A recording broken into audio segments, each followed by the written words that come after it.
लेकिन उसमें जो कंडीशन थी वो ये थी कि RF और जो R इन है, ये R कर रहे वो 1/n के बराबर होनी चाहिए, और जो n है वो एक होल नंबर होना चाहिए, जिस तरह के 1 या 1 तो नहीं हो सकता, मेरे पास 2 3 4 5 इस तरह के नंबर्स होने चाहिए, ठीक है, पॉइंट्स पे नहीं होना चाहिए।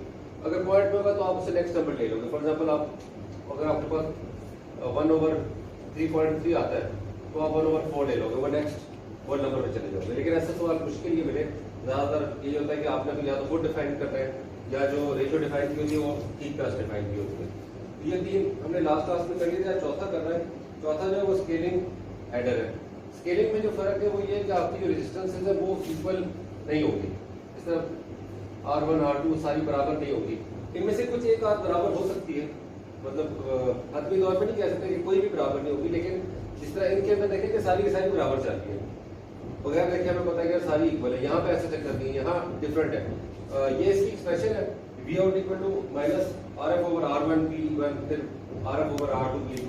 इस पे जो चीज देखने की वो ये है कि हर किसी के साथ ये जो एलिमेंट है इसको हम कहते हैं इसका गेन है या इसका वेट है, ठीक है। और ये वेट क्या कर रहा है, ये वेट बेसिकली ये चीज कर रहा है कि इस इनपुट की जो अहमियत है इस पूरी एक्सप्रेशन में उसको उजागर कर रहा है।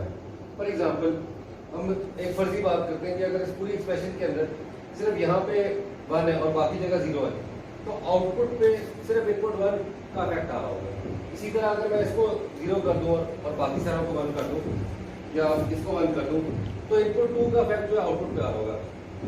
अब ये जीरोस तो नहीं होंगे नॉर्मली, लेकिन ये हो सकता है कि एक वैल्यू 1 हो, 1.1 हो, 1.2 हो, 1.3, तो आप देखोगे कि जो वैल्यू जितनी बड़ी होगी आंसर उसके उतना करीब आ रहा होगा या वो इतनी ज़्यादा आउटपुट के ऊपर असरअंदाज होती होगी। तो यहाँ पे भी सिर्फ ये कि आप हर इनपुट को आप एक मुख्तलिफ किस्म की अहमियत या मुख्तलिफ किस्म की प्रायोरिटी दे रहे हैं, और वो जो प्रायोरिटी है वो उसके वेट से सेट हो रही है। इनपुट से पहले जो पार्ट है RF ओवर R2 का या RF ओवर R1 का, ये इसका वेट है, ठीक है। तो ये इसकी अहमियत डिटरमिन कर रहा है। तो इससे रिलेटेड एक एग्जाम्पल है वो भी देख सकते हैं। एग्जाम्पल की स्टेटमेंट है determine the weight of each input voltage and find the output voltage. तो ये हमारे पास सर्किट है, ठीक है। इसमें अगर आप देखें तो यहाँ V1 1 वोल्ट है, V2 2 वोल्ट है और V3 जो है वो 8 वोल्ट है, और डिफरेंट रेजिस्टेंस है। यहाँ 47 के है, यहाँ 100 के है, यहाँ 10 के है। जो RF है वो कांस्टेंट वैल्यू रखता है, ठीक है, लेकिन जो इनपुट रेजिस्टेंस है वो दिया जाएगा, वो डिफरेंट वैल्यू के। तो अगर इसको सॉल्व करना सबसे पहले हमने इसको वेट निकालना है। इसमें जो वेट है वो RF और R1 का रेशियो होगा, तो तीनों के वेट्स निकाल सकते हैं। पहला वेट अगर निकालें तो W1 equal to RF over R1। RF की वैल्यू हमारे पास 10 किलो ओम है और R1 की वैल्यू 47 किलो ओम है, तो ये बन जाता है ऑलमोस्ट 0.213, ठीक है। उसके बाद वेट 2 जो है वेट 2 जो है वो RF ओवर R2 है, ठीक है। तो 10 kilo ohm divided by 100 kilo ohm, ये बन जाता है तकरीबन 0.1।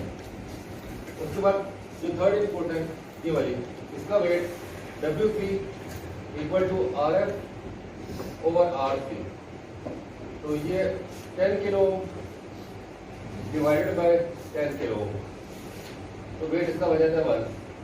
तो अभी जितनी वर्किंग की उसकी बुनियाद पर देख सकते हैं कि यार जिसका वेट सबसे कम है उसके बाद इसका वेट है, उसके बाद इसका वेट है। अब आउटपुट भी निकालनी है, तो आउटपुट की जो एक्सप्रेशन है वो बन जाएगी V out is equal to minus W1 V1 plus W2 V2 plus W3 V3। ये W3 मैंने इसलिए लिखे क्योंकि अगर आप ओवरऑल एक्सप्रेशन देखिए उसमें RF ओवर R1 होता है, RF ओवर R2 होता है, तो यहाँ क्योंकि वेट्स निकालने में इंटरेस्टेड है तो हम डायरेक्ट ये फॉर्मूला भी डाल सकते हैं। अगर RF के साथ करना चाहे तो वो भी सेम चीज होगी, सेम आंसर है, उसमें कोई फर्क नहीं है। तो पहले का वेट हमने निकाला था 0.213 इंटू ये आई थिंक 3 वोल्ट है, into 3 volt plus 0.1 into 2 volt और प्लस 1 इंटू 8 वोल्ट। तो जब आप सारे को सॉल्व करते हो तो इसका आंसर निकलता है -8.84 वोल्ट का आंसर। अब इसमें तो मैं जैसे मैं पहले कह रहा था कि जिसका वेट सबसे ज्यादा है आंसर उसके करीब आ रहा है, वेट सबसे ज्यादा वाज का है, ठीक है, बाकी के जो फ्रैक्शनल वेट्स हैं वो छोटे हैं, तो आपका आंसर भी 8 के करीब आ रहा है। तो बस इतनी सी बात है। अब इसको देख लेते हैं बुक में किस तरह से सॉल्व हुई है। तो बुक में इसी तरह से सॉल्व हुई है, weight of input 1, weight of input 2, weight of input 3 है, ठीक है, कोई वैल्यूज है। उसके बाद अब ये आउट निकाल लिया तो -8.84 है। तो बुक में भी मोरल है जो वो उसी तरह से सॉल्व होगा, ठीक है। अब इसके साथ ही हमारी जो समय वाली चीज़ें वो थोड़ा खत्म हो जाती हैं। डिजिटल टू एनालॉग कन्वर्टर जो है वो काफ़ी इंपॉर्टेंट एक सर्किट है, काफ़ी उसकी एप्लीकेशन है। हमने एनालॉग टू डिजिटल कन्वर्जन देखी थी कि हमारे पास एक एनालॉग सिग्नल है और हम उसको डिफरेंट टाइम्स पे डिफरेंट फ्रीक्वेंसी से सैंपल करें तो उसका डिजिटल इक्विवेलेंट हमारे पास कैसे आ रहा है। अब यहाँ पे उसका रिवर्स प्रोसेस है कि हमारे पास जो डिजिटल सिग्नल है और हम उसे एनालॉग में कन्वर्ट करना चाह रहे हैं, क्योंकि दोनों चीज़ें पहले होती रहती हैं। रियल वर्ल्ड से जब इन्फॉर्मेशन किसी कंप्यूटर में लानी है तो वो एनालॉग टू डिजिटल हो जाएगी।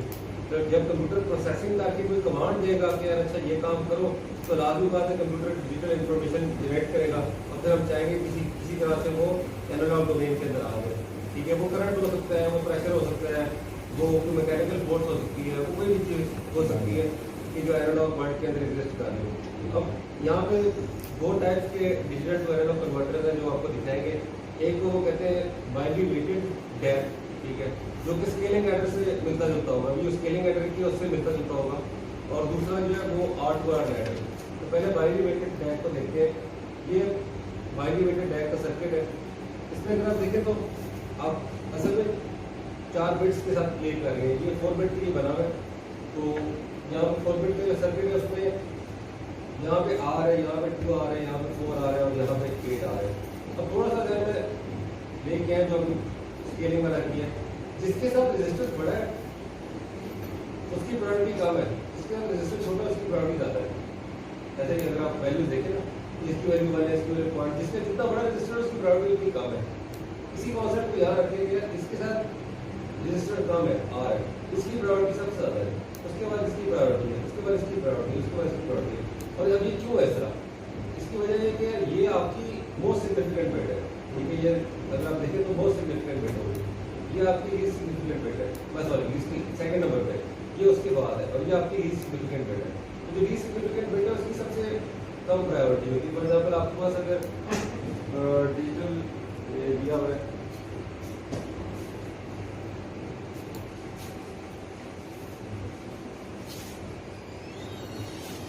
ठीक है,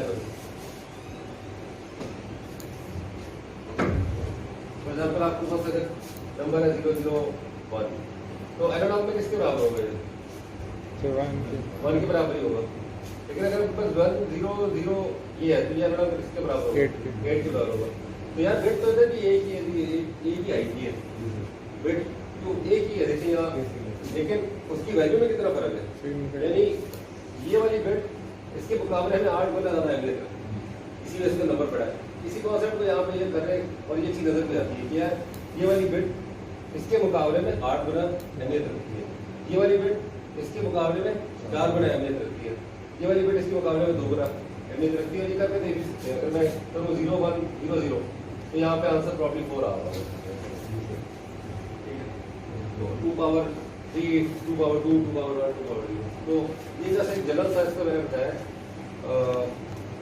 और हाँ बिल्कुल, अब ये कनेक्शन जो है ये मेक और ब्रेक कनेक्शन होता है, ये हर वक्त कनेक्शन भी डेवलप हुआ होगा।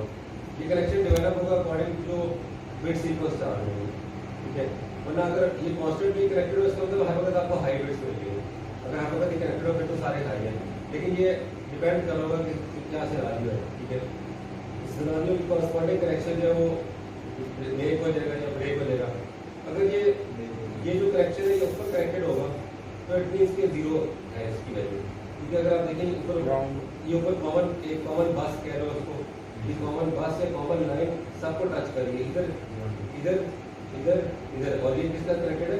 ग्राउंड के साथ कनेक्टेड है। तो अगर ये कनेक्शन इसके साथ बना होगा तो 0 वैल्यू होगी, और ये कनेक्शन वैसे जिस तरह अभी बने हुए हैं तो इट मींस के सबकी वैल्यू हाई है, ठीक है। इधर बात ये मैन्युअली नहीं हो रहा था, ये ऑटोमेटिकली हो रहा था, ये इसकी रिप्रेजेंटेशन है, ठीक है। यहाँ पे मैकेनिकल स्विच होगा या कोई बीजेटी होगा, बीजेटी भी ये काम कर सकता है, या 2 पीरियड होंगे, या कोई रिले होगी, या कुछ तरह की चीज़ होगी, उसमें हम इंटरेस्टेड नहीं है। जस्ट हम इसमें इतना बता दिए क्या है, ऐसा मैकेनिज्म है जो 2 स्टेट्स में एग्जिस्ट कर सकता होगा, ठीक है। तो ये चीज़ है। अच्छा, इसकी एग्जाम्पल है, एग्जाम्पल सॉल्व करने से ज़्यादा हमें क्लैरिटी हो जाएगी कि ये कैसे ऑपरेट करता है।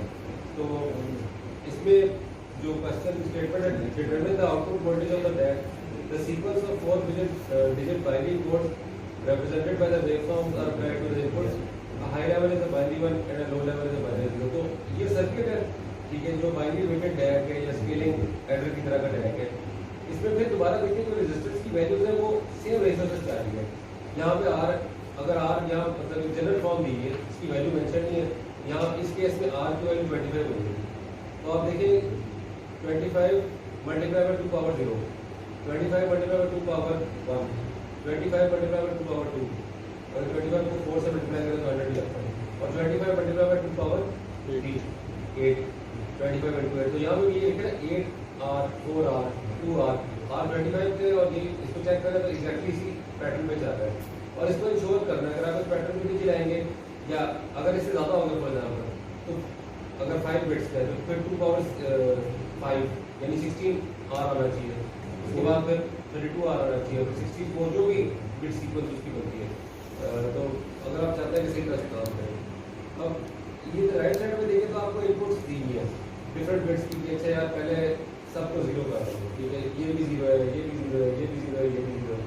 उसके बाद क्या करो, जो लीस्ट सिग्निफिकेंट बिट है उसको हाई कर दो, 1 की वैल्यू हाई कर दो, बाकी सारा को 0 रहने दो, ठीक है। उसके बाद जो D1 है उसको हाई कर दो, बाकी सारा को 0 रहने दो। उसके बाद D2 को हाई कर दो, और फिर बाकी सारा को 0 रहने दो। फिर D3 को हाई कर दो, D3 अच्छा ठीक है, D3 कर वो D3 एंड पे आ गया। तो सबसे पहला काम ये करते हैं कि जो पॉसिबल बिट सीक्वेंसेस है उनकी डिजिटल वैल्यू लिख देते हैं, और जो ग्राफिकली भी शोन है। हमें पता है कि 2 पावर 4 स्टेट एग्जिस्ट करती है, तो 0 से लेकर 15 तक की वैल्यूज किसी हवाले से हमारे पास आ सकती है।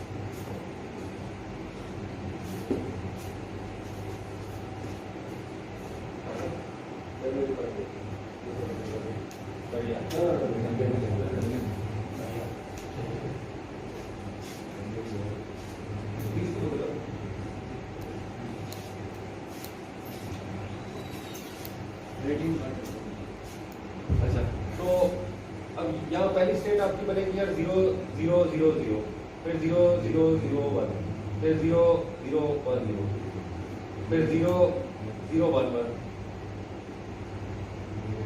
ठीक है। तो ऐसे देख रहा था बीच में कुछ 0 1 0 0 0 1 0 1 0 1 1 0 0 1 1 1, उसके बाद 1 0 0 0, फिर 1 0 0 1, उसके बाद इसको राइट में थोड़ा सा करो, 1 0 1 0, फिर 1 0 1 1, फिर 1 1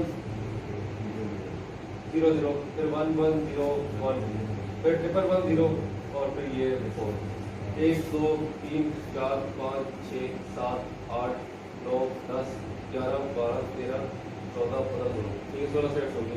ठीक है, जरूरी नहीं है कि इधर बना हुआ है, अगर इसको साथ मैप करो ना, सारे 0, आखिरी वाला 1, क्योंकि ये इन्होंने ऊपर लीस्ट सिग्निफिकेंट लिखी है और मोस्ट सिग्निफिकेंट सबसे नीचे लिखी है।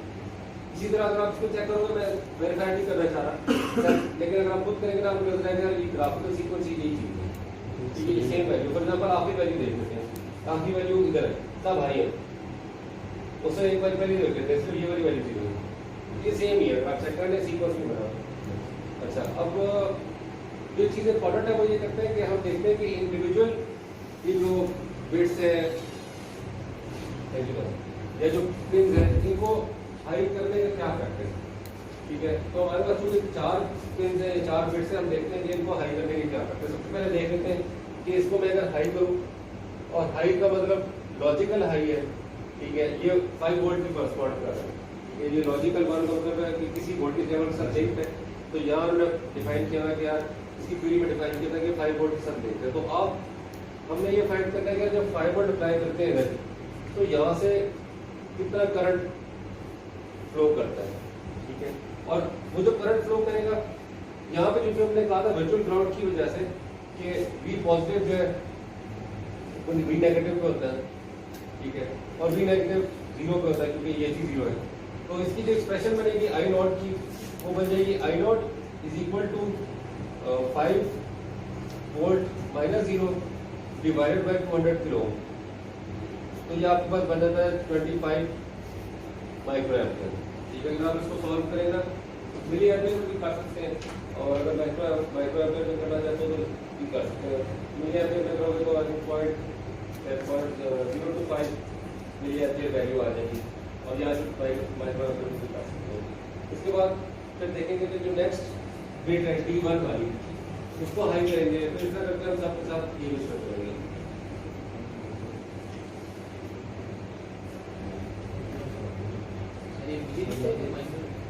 आप इसी में भी लिख सकते हैं, वो आपकी चॉइस है। 25 क्योंकि जब आप वोल्टेज निकालोगे ना आप रेजिस्टेंस से मल्टीप्लाई करेंगे, तो मल्टीप्लिकेशन की वजह से उसका जो डिफेक्ट होता है या सब इस तरह की जो यूनिट होते हैं वो ऑटोमेटिकली कैंसिल होता है। तो आप मीडियम भी कर सकते हो, माइक्रो भी कर सकते हो, दोनों ठीक है। उसके बाद ये इसका मतलब क्या है, ये जो निकाला इसका मतलब है कि यार जब D नॉट 1 है और बाकी सारे जो है 0 है, ये जो वैल्यू निकाली इसका मतलब ये। इसके बाद में बाकी सेकंड स्टेट क्या होती है, सेकंड स्टेट होती है जब हमने इसको D1 को हाई किया है,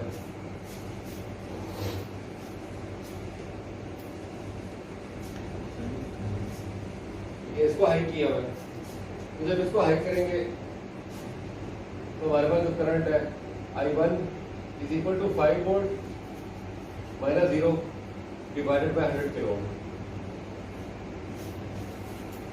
ये बन जाएगा 50 माइक्रो एम्पियर, 50 माइक्रो एम्पियर बन जाएगा। इसी तरह इसी नीचे आ जाते हैं। इसका क्या मतलब है, इसका मतलब है अगर हमने ये बिट सीक्वेंस फॉलो किया 0 0 1 0, ठीक है, क्योंकि हमने ये वाली हाई की, ये 0 ये 0 0।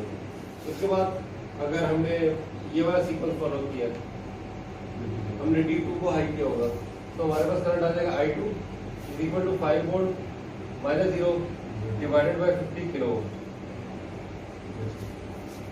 ये बन जाएगा 0.1 मिली एम्पियर, ठीक है। और इसके बाद फिर अगर हम थर्ड की तरफ आए तो थर्ड का मतलब है कि यार 1 0 0 0, ठीक है। I3 is equal to 5 volt minus 0 divided by 25 kilo ohm. तो ये बन जाएगा 0.2 मिली एम्पियर, ठीक है। तो अब हमने सबकी वैल्यूज निकाल दी, लेकिन ये ध्यान में रखें कि ये इंडिविजुअल बिट्स के हाई करने का फैक्ट है, ठीक है, इंडिविजुअल बिट्स के हाई करने का। यहाँ पे अगर आप सीक्वेंस देखें तो सीक्वेंस में बहुत सी बार इंडिविजुअल बिट्स के अलावा सारी मतलब कलेक्टिव बिट्स हाई हो रही है, जिस तरह 1 1 है या 1 1 है, उसमें एक बिट भी 3 बिट्स हाई हो रही है। तो हमें वो चीज़ भी फाइंड करनी है। हमने तो सिर्फ फाइंड किया जब एक बिट हाई होगी तो क्या होगा, तो वो चीज़ भी देखी जा सकती है कि जब कलेक्टिव बिट्स हाई होगी तो क्या इफेक्ट होगा। तो उसके लिए एक ग्राफ सा या डायग्राम सी बन जाएगी। इंफॉर्मेशन यही यूज होगी, लेकिन उसको भी देख लेते हैं।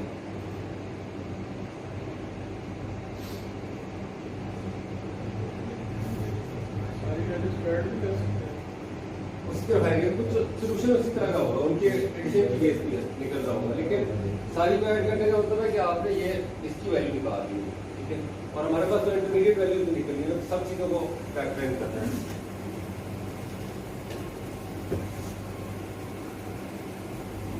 तो सबसे पहले हम कर लेते हैं जी 0 0 0 0, इसके लिए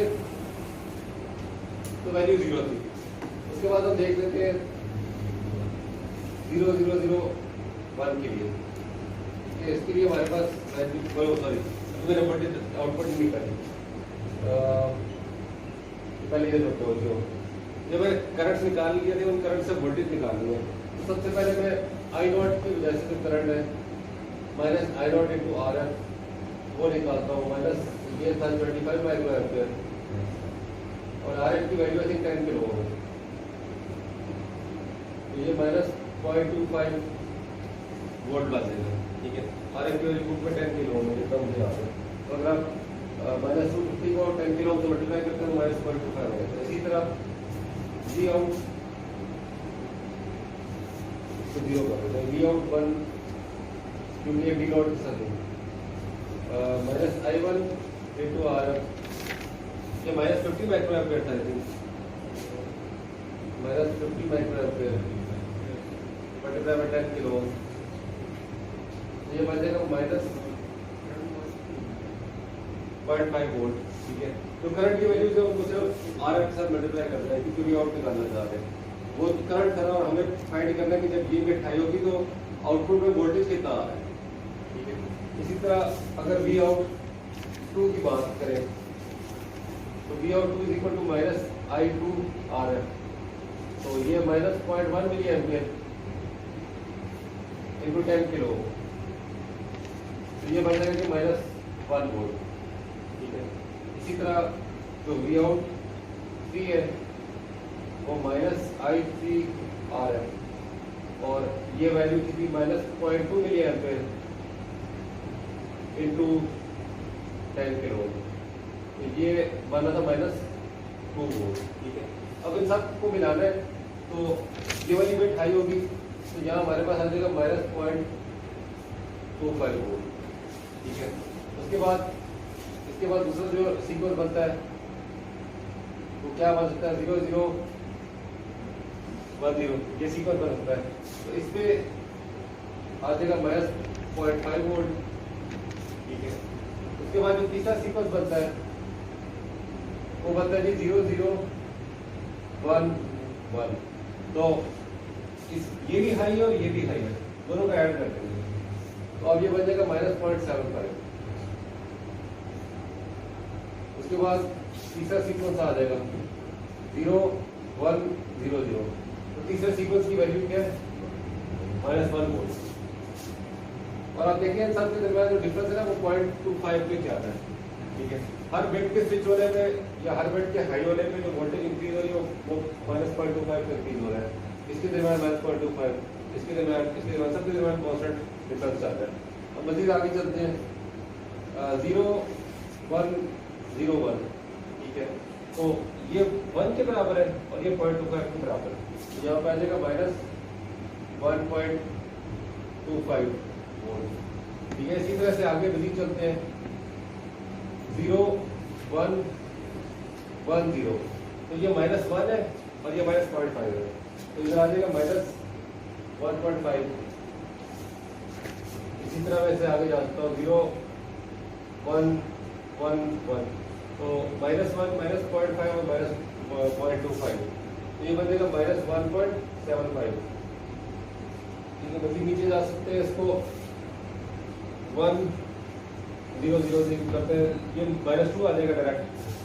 ठीक है, और इसके आगे तो ये कंप्लीट नीचे जाता रहता है, मैं आगे वैल्यूज नहीं निकाल रहा लेकिन कंप्लीट नीचे जाता रहता है। अगर आप सारी वैल्यूज को 1 कर दोगे तो आपके पास आंसर आ जाएगा माइनस 3.7। ठीक है, यानी माइनस 3.7 आपकी अपर लिमिट है, आप इससे आगे कंट्रोल कर सकते हैं। मैंने बस तरीका आपको समझा दिया कि इसी तरह आप वैल्यूज को बढ़ाते रहोगे। इस तरह हम का मतलब हम गए जी 1 0 0 तक।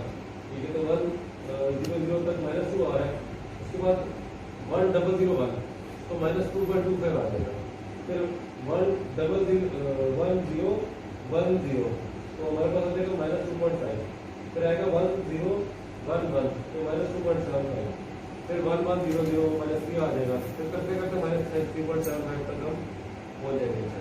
तो अब ये सारी बातें बुक में की है, पहले यही काम हुआ करके करंट निकालना है। ठीक है, तो यूनिट का फर्क है, हमने माइक्रो एम्पेयर में लिख दिया, हमने मिली एम्पेयर में निकालना है। और करंट में भी बहुत था, वोल्टेज नेगेटिव है, करंट तो मेरे में बहुत था, लेकिन जो वोल्टेज है वो नेगेटिव है। तो ये वोल्टेज लेवल ये हमारे ये वैल्यूज की जो डी नॉट की कॉरस्पॉन्डिंग थी वो माइनस 0.25 थी, जो D1 की कॉरस्पॉन्डिंग है वो सारी यही वैल्यूज थी। ठीक है, और फिर हमने ऊपर बिट सीक्वेंस सा बनाया है, तो बिट सीक्वेंस भी आप देख लें कि यार इसी मिलता जुलता ही है। हमने जितनी वैल्यूज निकालने 0 के लिए 0 रखा हुआ है, 0 0 0 1 के लिए माइनस 0.25 रखा हुआ है, तो ये वोल्टेज नेगेटिव क्यों है? हमें तो तेरी बात है नेगेटिव वोल्टेज में सर जी नेगेटिव इसका बिल्कुल अच्छा सवाल है, क्योंकि देखिए यार एक तो ये इन्वर्टिंग ऑपरेटर है, तो इन्वर्टिंग ऑपरेटर को जो भी आप इनपुट दोगे वो उसकी इन्वर्टेंस शो करता है। अगर एसी सिग्नल दोगे तो वो फेज को उल्टा कर देगा, ठीक है, अगर पहले पॉजिटिव आ रहा है उसको नेगेटिव कर देगा और बाद में नेगेटिव उसको पॉजिटिव कर देगा और फिर इसको उल्टा कर देगा। और अगर डीसी वैल्यू है तो डीसी वैल्यू की पोलैरिटी चेंज कर देगा। अगर फॉर एग्जाम्पल इनपुट पे नेगेटिव दोगे आउटपुट पे पॉजिटिव आ रहा होगा, और अगर आप इनपुट पे पॉजिटिव दोगे तो आउटपुट पे नेगेटिव आ रहा होगा। तो ये रीजन है कि हमने भी क्या चीज़ दी, हमने तो 5 वोल्ट जैसे पॉजिटिव वैल्यू है, लेकिन आउटपुट में हमें उसके कॉरस्पॉन्डिंग नेगेटिव शो हो रहा है। तो ये चूंकि इन्वर्टेड ऑप एम्प है, ये इन्वर्टिंग ऑप एम्प है, इसलिए इस तरह से यूज करता है। ठीक है, तो ये ग्राफ आप टैली भी कर सकते हैं कि यार हमने जितनी वैल्यू निकाली है उसके हिसाब से, तो मुझे उसका ठीक कर 001 पे देखें -0.25 है। ठीक है, इसी तरह हमने ऐसे -2 किया तो -2 का अगर आप चेक करें -2 दे रहे हैं तो -2 की कॉरस्पॉन्डिंग 1001 आ जाएगा। तो हमारी वैल्यू लास्ट में हमने वैल्यू लिखी है 1 तो ये हो जाता है, लेकिन ये इतना यूज नहीं होता। उसकी रीज़न ये है कि इसमें जो इशू है रजिस्टर डिफरेंट वैल्यू के इस्तेमाल करने पड़ जाते हैं। अभी ये 4 बिट के लिए तो 4 डिफरेंट टाइप के रजिस्टर है, फिर अगर ये ज़्यादा बिट्स की होगा तो रजिस्टर हर रजिस्टर जो डिफरेंट यूनिक टाइप है। तो इसके अलावा जो सर्किट है उसको R2R लेटर कहते हैं। उसमें ये आसानी है कि आपको सिर्फ 2 तरह के रजिस्टर इस्तेमाल करने की जरूरत है, क्योंकि ये R2R लेटर बना हुआ है। इसमें आप देख रहे हैं कि या R वैल्यू है या 2R वैल्यू है, या R वैल्यू है या 2R वैल्यू। ये भी 4 बिट का दिया हुआ है, इस तरह पीछे में 4 बिट वाला दिया हुआ है। ये भी 4 बिट्स का, लेकिन इसका बिहेवियर थोड़ा सा डिफरेंट है। ठीक है, तो नेक्स्ट पेज पे जाकर मैं थोड़ा सा बिहेवियर से समझाता हूँ। इसमें भी पहला काम वही करना है कि हमने इंडिविजुअल बिट्स को हाई या लो करके उसका इफेक्ट देखना है। जिस तरह पीछे हमने देखे तो सबसे पहले यहाँ भी हमने इंडिविजुअल बिट्स को हाई या लो करके उसका जो इफेक्ट है वो देखता है, और फिर जो सारी वैल्यूज है उसके लिए उसको वेरीफाई करता है।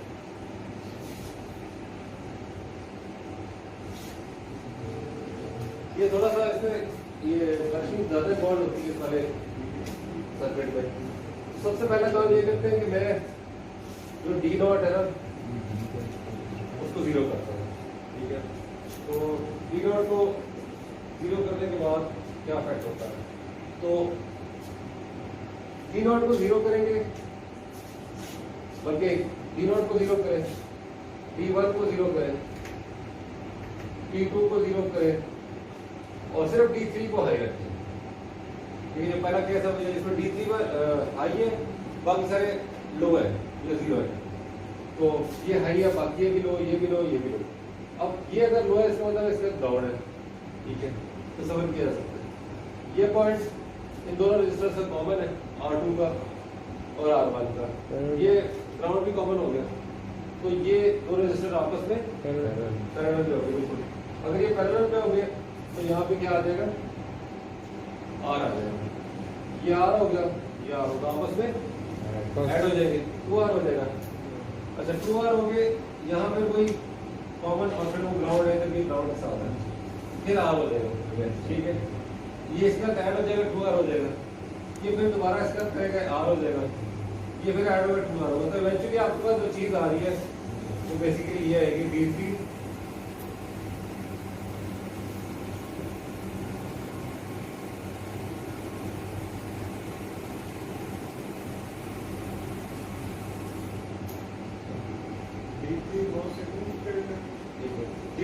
वो सेकंड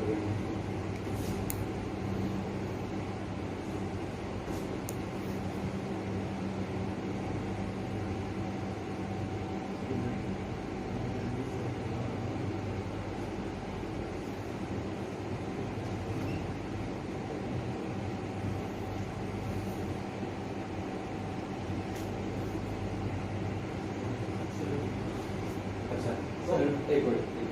तो ये सर्किट इसका बना, ये जो R रिक्वायर्ड है सारे को सॉल्व करके जो पीछे से लेके इधर से लेके इधर तक सारा जितना भी था ना उसको सॉल्व करके ये बनता है।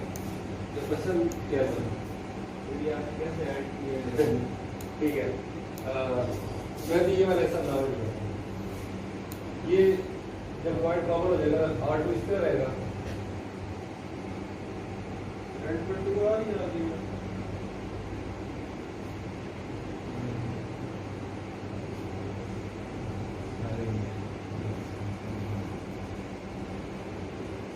पैरेलल में आ जाएंगे, ये कंबाइन होगी तो आर बन जाएगा। इसका जो पैरेलल इक्विवेलेंट है वो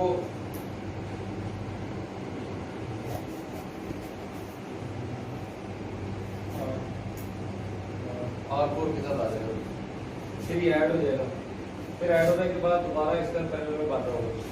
तो ये एक सीक्वेंस है जो बार बार सॉर्ट ऑफ रिपीट हो रहा होगा, ठीक है।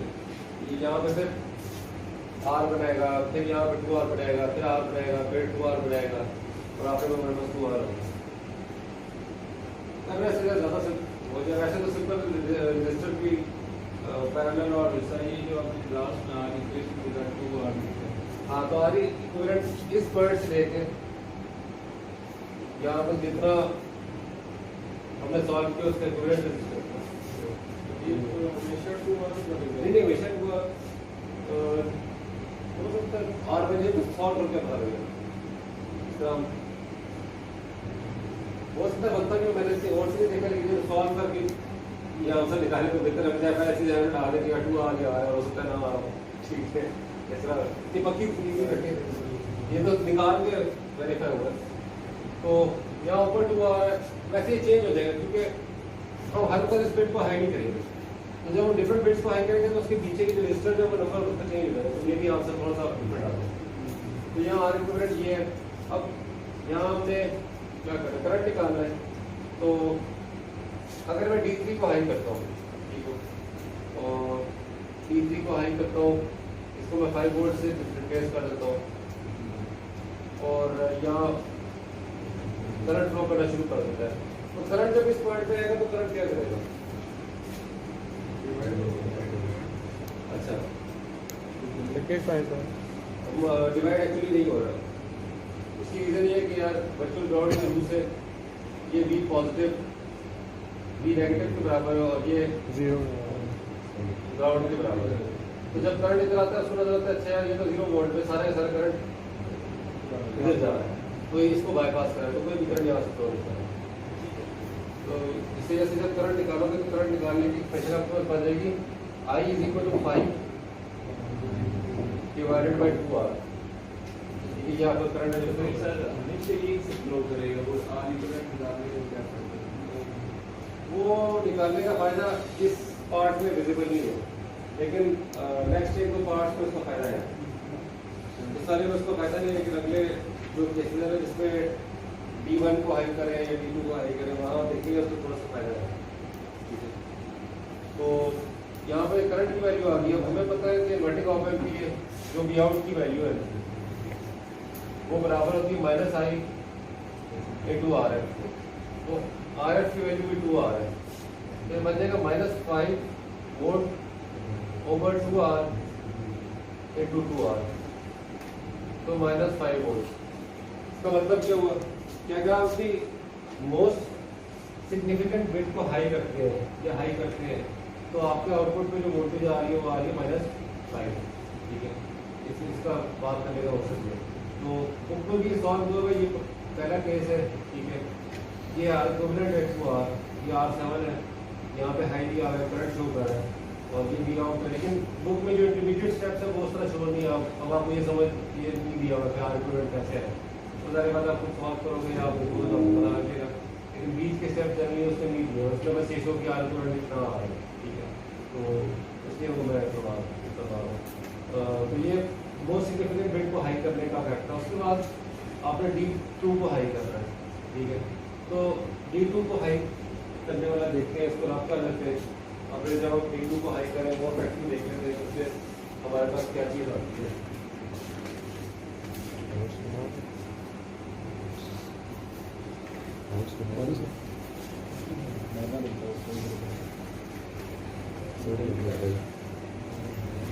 अच्छा, अगर D2 को हाई करेंगे यहाँ पे तो ये तो 0 होगा, ये भी 0 होगा, ये भी 0 होगा, तो ये कंबाइन हो जाएंगे, R बन जाएगा, ये 2R बन जाएगा, ये फिर R बन जाएगा और ये 2R बन जाएगा।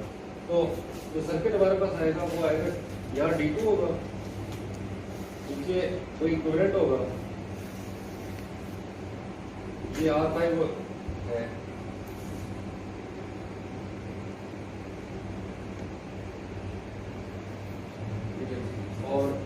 R8 है, ये R7 है,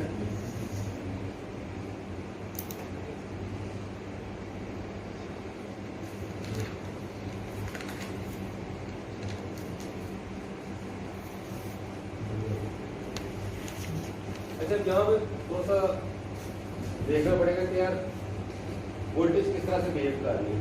तो आप देखेंगे कि बुक वाला जो ना R8 के लेफ्ट साइड वाले जो सर्किट बनता है, ये जो पूरा नेटवर्क बनता है, उसका थेवेनिन इक्विवेलेंट निकाल रहे हैं, ये बुक वाला जो प्रोसेस को फॉलो कर रहा है।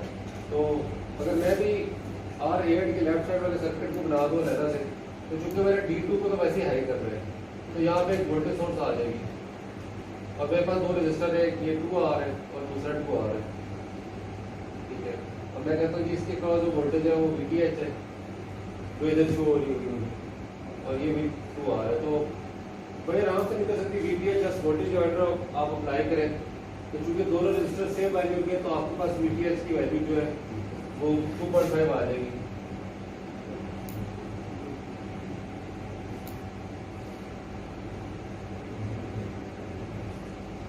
ये 2.5 वोल्ट बन जाएगा। अगर आपने इसकी RTH निकाली तो आप वोल्टेज सोर्स को क्लिक कर दें, दोनों रजिस्टर पैरेलल में आ जाएंगे, तो आपके पास सिर्फ R आ जाएगा।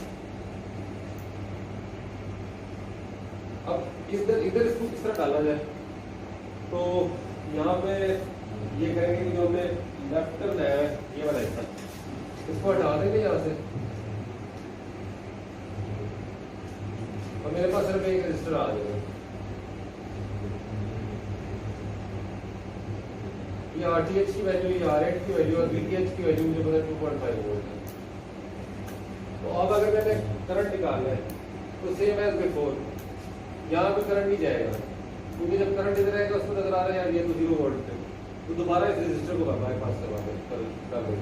तो मेरे पास जो करंट की वैल्यू है वो I is equal to 2.5 volt divided by 2R, क्योंकि इस पाथ के अंदर अभी भी दो रजिस्टर आ रहे हैं 2R। और अगर V आउट निकालनी है तो V out is equal to minus I R है, तो minus 2.5 minus 2.5 volt over 2R into 2R is equal to minus 2.5 volt. तो आप देखेंगे बुक में भी नेक्स्ट पेज पे आता हूँ कि सेकंड के जिसमें आपने D2 को हाई किया और बाकी सारे पिन्स को लो किया हुआ है, तो आपके पास जो आउटपुट वोल्टेज आती है वो माइनस 2.5 आती है। तो ये सेकंड केस है। अभी सारी इसकी वर्किंग उन्होंने की हुई है, मैंने भी थोड़ी देर पहले जो सर्किट बनाया था उसमें आप देखेंगे 2R नीचे था, यहाँ R5 था और R8 था। मैंने कहा था कि बुक वाला R8 से लेफ्ट साइड वाला जो हिस्सा है उस पर थेवेनिन लगा रहा है। तो अब ये बाद वाला सर्किट है जिस तरह का भी बनाया हुआ है, तो यहाँ R है, यहाँ R है, यहाँ पे 2.5 है, ये जो रजिस्टर है अभी फिर बाईपास हो रहे हैं, तो करंट जाता ही नहीं है, इसलिए देखिए यहाँ लिखा है I is approximately equal to 0, current इस तरफ जाएगा नहीं, सारे का सारा करंट जो है सामने जाएगा और जो वैल्यू वो माइनस 2.5 है। अब हमने करना है कि जब हम D1 को हाई करें और उसके बाद आखिरी केस है जब हम D0 को हाई करें, तो D1 को हाई वाला भी देख लेते हैं। सर दो केस में इसमें 2 बिट्स आई, वो पहले ये इंडिविजुअल भी कर लेना, फिर वो भी कर लेंगे। असल में ये ज़्यादा इम्पोर्टेंट है कि आपको पता लगे कि इंडिविजुअल का क्या है। जब 2 बिट्स का करोगे, फॉर एग्जाम्पल अभी मैंने एक की जिसमें ये वाली हाई की जिसमें माइनस आई आता है और दूसरी की जिसमें ये हाई है उसमें माइनस 2.5, तो अगर आप 1100 करोगे तो आपको माइनस 7.5 आ जाएगा। यानी डिवीजन तो आपने निकाल लिया, तो आपने बस प्लस ही करना है।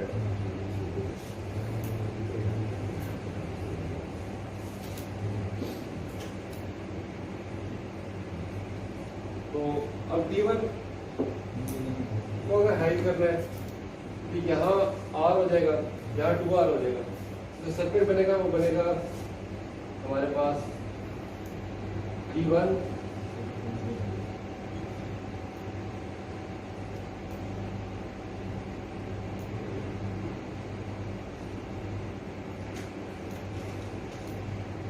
ये R3 है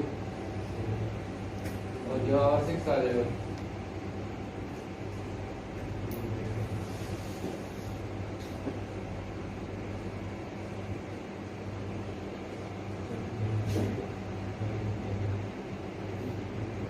R5/2R, इसके बाद R8 है, R है, फिर R7 है। अब ये मैंने पहले भी कहा था कि बुक वाला आगे भी सर्किट है, मैंने जस्ट ड्रॉ नहीं किया, वो ऑप एम्प कैरेक्टर है, अंडरस्टूड है, क्योंकि मैं इसका टाइम बचाने के लिए आगे ये ऑप एम्प का जितना हिस्सा है सारी चीजें कैरेक्टर तो बना ही देता हूँ।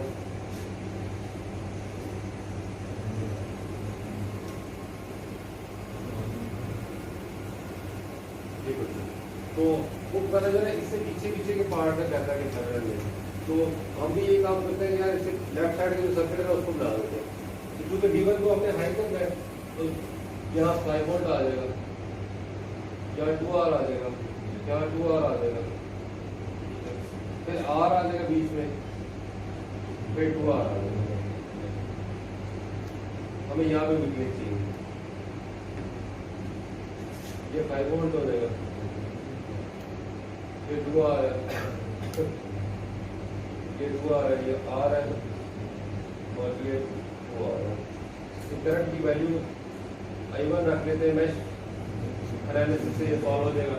और भी कोई मेथड हो सकता है अगर आप करना चाहें सुपरपोजिशन में भी, और कोई मेथड जो आपको ज़्यादा बेहतर लगता है आप उससे भी सॉल्व कर सकते हैं, लेकिन मैश देखा गया कि ज़रा सिंपल मेथड है। तो आपके पास 2 मैश करंट्स बन जाते हैं, 2 लूप बन जाते हैं। तो इस वाले में अगर आप TV लगाएं तो आपके पास बन जाएगा -5 प्लस इसमें वैसे देखा जाए तो आपके पास 2R इस तरह की चीज़ें, लेकिन मैं जस्ट अपनी सिंपलिसिटी के लिए अभी यूज करूँ कि R की वैल्यू 1 है, ठीक है, और R की वैल्यू 1 यूज करने से कुछ फायदे हैं। तो फायदा ये कि आखिर में जब आप देखो तो हम करंट को रेजिस्टर से मल्टीप्लाई करें, तो नीचे जो भी चीज़ होती है R होता है, यहाँ भी तकरीबन उस तरह चीज़ होती है, इसे कैंसिल कर देंगे, ठीक है। तो सिर्फ जो मैग्नीट्यूड बच होता है वो आगे आ रहा है, इसलिए यहाँ पे ये चीज़ नहीं लिखना चाह रहा। अगर मैं चाहूँ तो मैं लिख भी सकता हूँ, लेकिन मैंने अगर न्यूमेरिकल वैल्यू निकाली है, मुझे R की वैल्यू नहीं पता, तो मेरे लिए मुश्किल हो जाएगा। तो मैं R1 रिव्यू करके सॉल्व कर रहा हूँ और आंसर आप देखेंगे सही रहेगा बिल्कुल। तो उस तरह से रह जाएगा -5 plus I1 plus 2I1 plus 2I1 minus I2 equal to 0। तो जो पहली एक्सप्रेशन बन जाएगी 4I1 minus 2I2 is equal to 5। ये पहले लूप की एक्सप्रेशन बन जाती है। उसके बाद सेकंड की एक्सप्रेशन बनती है, वो इसे भी कर लेता हूँ, 2I2 माइनस I1 और plus I2 plus 2I2 equal to 0। तो जब इसको ओपन करेंगे तो बन जाएगा -2I1 plus 5I2 is equal to 0। तो I1 is equal to 2.5I2, ठीक है। अच्छा, इसमें RTH में निकालना था, वो मैंने अभी तक ट्राई नहीं किया। वो सिंपल है, वोल्टेज सोर्स को किल कर दें, ठीक है, ये किल कर दिया, शॉर्ट सर्किट हो गया, 2R पैरेलल में आ गया, R हो गया, ये R पैरेलल में आ जाएगा, फिर यहाँ पे कुछ भी नहीं हो गया, शॉर्ट सर्किट हो गया, ठीक है। उसके बाद ये R और इधर इक्विवेलेंट ऐड हो जाएगा, 2R हो जाएगा, और फिर वो 2R और ये 2R पैरेलल में तो R हो जाएगा। तो RTH आपकी R हो जाती है। लेकिन करंट थोड़ा सा मुश्किल है, ये वैल्यू लें तो इसमें डाल दें इस एक्सप्रेशन में, तो ये बन जाता है 10I2 minus 2I2 equal to 5, और ये बन जाता है I2 इज इक्वल टू 5/8, ठीक है। अब VTH की वैल्यू देखें तो VTH बराबर है 2I2 से, तो बन जाएगा 2 × 5/8, ये 1.25 वोल्ट करता है, ठीक है। तो VTH की वैल्यू 1.25 है, RTH की वैल्यू जो है हमारे पास R है। अब इस सर्किट में इसको रिप्लेस करना है, तो ये वाला जो हिस्सा है मैं इसको मिटा के सिर्फ VTH और RTH की वैल्यू डाल दूंगा। सर हाँ, वो आपने कैसे है समझ नहीं चलेगा। सर, वो आपने किया ना R equal to 1 for light के for example R is equal to 1 नहीं करते, आप ये करते -5 + 2r i1 और एक्सप्रेशन आपके पास आ जाती है 4r i1 -2r i2 = 5। तो r की वैल्यू अगर आपके पास अवेलेबल हो तो आपके पास इसको सॉल्व करने का कोई मेथड बनता नहीं है, किसका सॉल्व करेंगे? तो मैंने भी नहीं किया, हमेशा नहीं कर रहा। अगर एक्सप्लिसिटली गिवन हो ना, फॉर एग्जांपल मुझे आर की वैल्यू पता थी तो बेस्ट है मैं वही डाल दूंगा। आर देखिए वैसे तो सर्किट में इसकी तो वैल्यू होगी ना, 100 वैल्यू होगी, 200 वैल्यू होगी, 300। यहाँ तो चूंकि इस तरह की इन्फॉर्मेशन गिवन नहीं है तो मैंने अपनी तरफ से इसको जूम कर दी। बाकी दूसरा इसकी और भी रीजन है, वो इस तरह से आप देख सकते हैं कि जब आप इसको सॉल्व करोगे ना,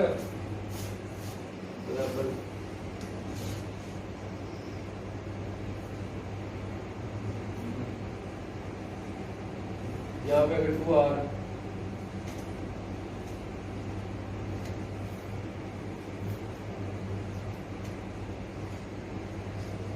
क्रेमर रूल वगैरह से तो आप देखोगे कि क्रेमर रूल से अगर सॉल्व करोगे तो आपको ऊपर भी आर की टर्म्स आ रही होगी, नीचे भी आर की टर्म्स आ रही होगी, दूसरे को कैसे निकाल होगी? सर ये आरटीए कैसे निकालना है? इसको शॉर्ट कर दो, तो ये 2r पैरेलल ठीक है, ये r हो जाएगा, इधर r आ जाएगा, r + r 2r आ जाएगा, फिर 2r और किधर से यहाँ तो अभी सारी एफर्ट करने के बाद हम इस नतीजे में पहुंचे कि हमारे पास जो VTH है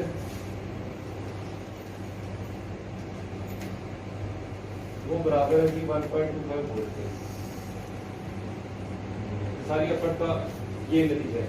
तो अब हमने इससे करंट निकालना है, तो करंट निकल आएगा कि I = 1.25 volt divided by 2r, और जो वोल्टेज है वो -I × RF या -1.25 volt over 2r × 2r, -1.25 volt. तो पीछे बुक में देख लेते हैं, उसने भी इसको मिलते जुलते तरीके से सॉल्व किया।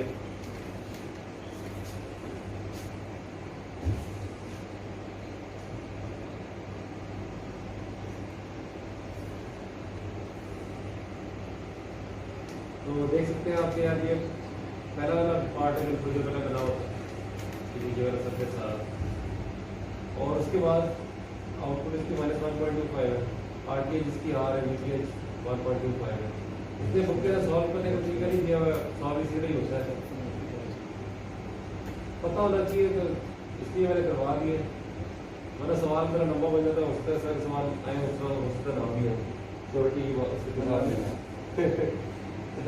देखते हैं नंबर डाल देना। अभी है टाइम यार, कोई जल्दी क्यों नहीं डाल दिया, वो लोग क्या मैं सच्ची बात है, मेरा बोले बात है, जब 2 वीडियो बनानी होंगी तो हम सिंगल वीडियो साल में मैं आपस में ऐड कर दूँगा। कोई मुझे नंबर बताना फिर मैं उसका आंसर करता हूँ। 0.110 हमने इसका निकाल दिया ना, 1.25 -2.5 है और इसका -1.25 है, तो ये -3.7 बन जाएगा।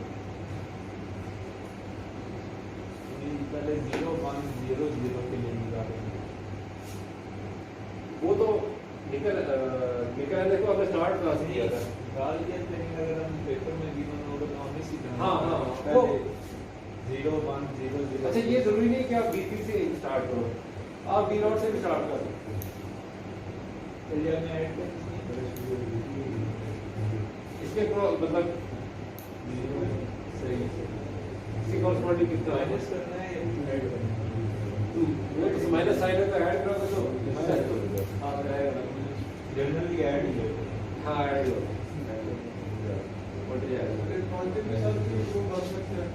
कॉन्सेप्ट के साथ आप बुक में बना नहीं है, कॉन्सेप्ट के साथ अगर बनाना चाहो तो यहाँ में और ऑप एम्प लगा दो तो फिर यस फिर पॉसिबिलिटी है, लेकिन वैसे कॉम्प्लिकेशन वाली बात है, अगर वो मैंने बुक में देखा नहीं इस तरह से। तो अब हमने आखिरी देखा जिसमें हमने इसको हाइड किया हुआ है और बाकी सारी जो वैल्यूज लो है, तो इसे क्या बनेगा हमारे पास?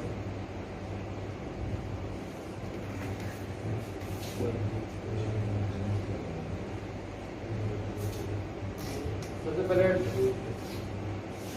डी नॉट आ जाएगा,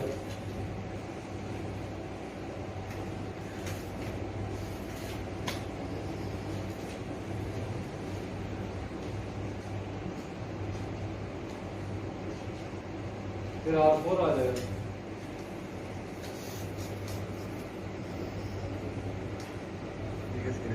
फिर R3 आ जाएगा, फिर R6 आ जाएगा,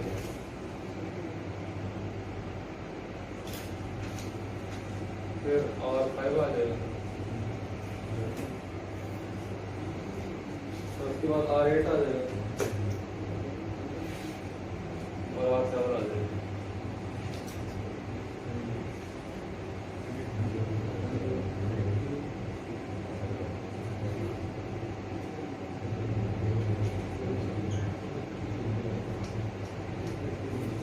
अच्छा, तो अब हमने पहले भी कहा था कि R8 से जो लेफ्ट का हिस्सा है ना, उसमें हम इंटरेस्टेड है, तो ये मैच बना लेते हैं क्या होता है। ठीक है, 5 वोल्ट की सोर्स है,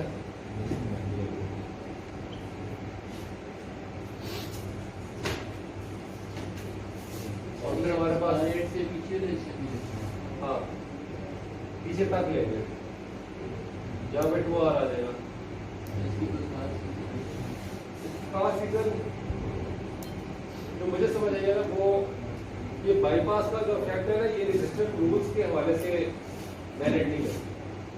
ये ऑप एम्प की अपनी पर्टिकुलर प्रॉपर्टीज की वजह से बाईपासिंग हो रही है।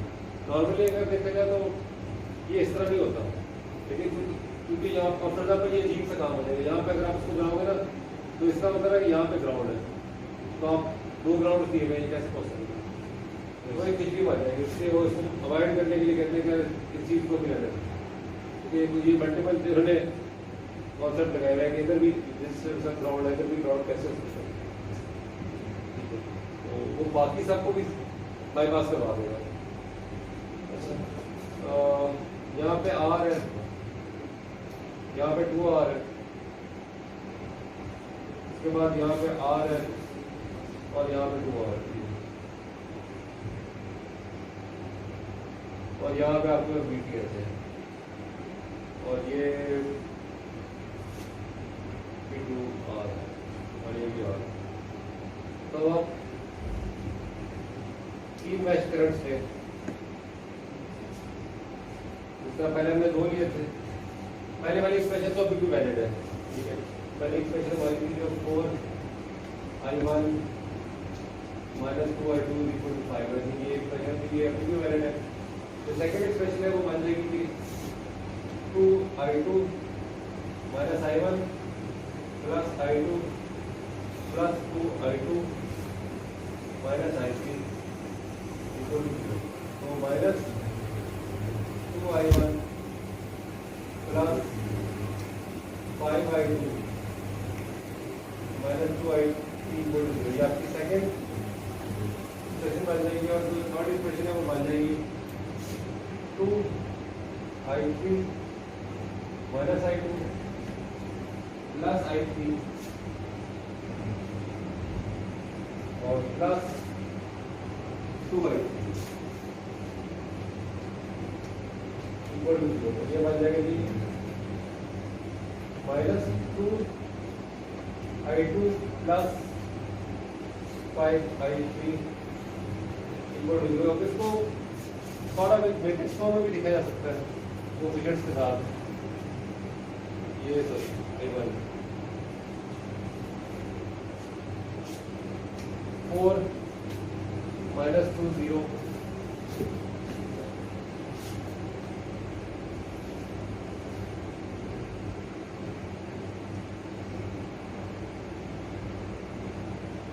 उसके बाद -2 5 -2 फिर 0 -2 5। तो अगर तो कैलकुलेटर से सॉल्व करें तो वैल्यू आ जाती है 4 -2 0 5 फिर -2 5 -2 0 फिर 0 -2 5 0। तो पहली वैल्यू आपके पास आती है वो बराबर है जी I1 is equal to 105/64। ठीक है, उसके बाद सेकंड वैल्यू आती है I2 की। इसमें हमारे पास तो सिर्फ I3 इम्पोर्टेंट है, लेकिन मैं आज लिख रहा हूँ क्योंकि हमने VTH निकालनी है तो I3 इम्पोर्टेंट है। और I3 की वैल्यू 5/16 है। ठीक है, तो VTH की वैल्यू क्या है? VTH is equal to 2 I3 2/5/16।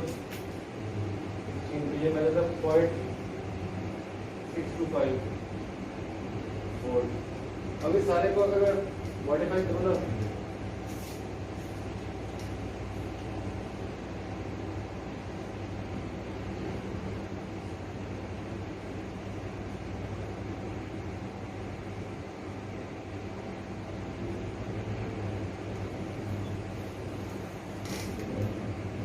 यहाँ पे जब आई निकालूंगा तो मेरे पास आ जाएगा 0.625 वोल्ट डिवाइड बाई 2R। और जब मैं V निकालूंगा तो -I RF is equal to -0.625/2R into 2R। तो ये बन जाएगा -0.625 वोल्ट। इसकी थेवेनिन रेजिस्टेंस मैंने निकाली है, लेकिन अंडरस्टूड है कि जब आप उसको नेटवर्क को सॉल्व करोगे, इसको ग्राउंड कर लो, R हो जाएगा, 2R हो जाएगा, R हो जाएगा, 2R हो जाएगा, R हो जाएगा। तो सेम एज इट इज जिसका बिफोर किया उसमें कोई इतना डिफरेंस नहीं आएगा। ठीक है, तो अगर आप आकर के चले जाए तो क्या है, इसके सॉल्व किया है कि अगर आपकी आउटपुट वैल्यू -0.625 आ गई, ये अभी किसी ने अपने यूनिट बिट्स नहीं देखा था। वंस ये इन्फॉर्मेशन आ गई तो आप जो कनेक्टेड बिट्स है उसके लिए निकाल सकते हैं, जस्ट उनको प्लस करते हैं। ठीक है, फॉर एग्जाम्पल अगर आपने कहा जाए कि 0 0 1 1 के लिए निकालें तो आप -1.25 और -0.625 को ऐड कर रहे हो, तो -1.25 और -0.625 इनको ऐड किया जाए तो बनता है हमारे पास -1.875।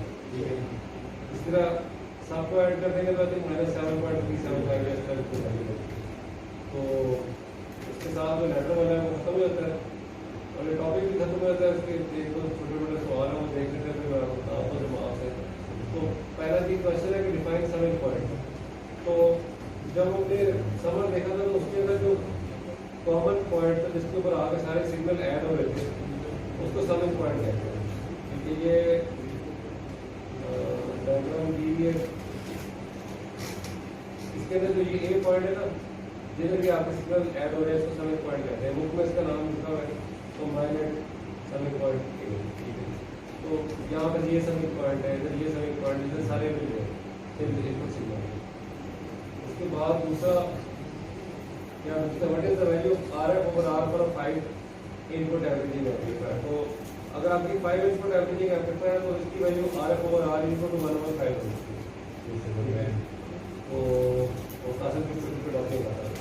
ठीक है, तो इसी तरह मैं वैल्यू करता हूँ। अगर इनपुट वेरी कर देगी तो उसके हवाले से अगर 6 करनी है तो RF ओवर R 1/6 के बराबर हो जाएगी। 4 करनी है तो उससे कम हो जाएगी, तो आप समझ सकते हैं। उसके बाद क्वेश्चन 3 है certain scaling adder has two inputs, one having twice the weight of the other. If the resistor value for the lower weighted input is 10 kilo, what is the value of the other input resistor? तो ये इसका answer आप जो होता है वैसे ही computer on करते हैं। तो तीसरे सवाल पे क्या आंसर होगा?